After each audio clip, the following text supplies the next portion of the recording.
Me comentaron mucho esto en el último video. Así que decidí acomodar las bisagras. La idea era que queden estilo campo rústico, pero quedaron feas.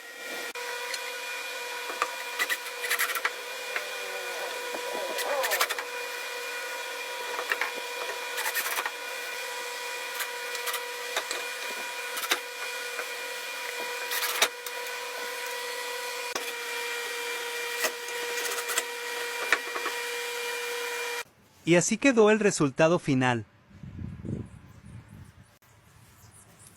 Gracias por los aportes.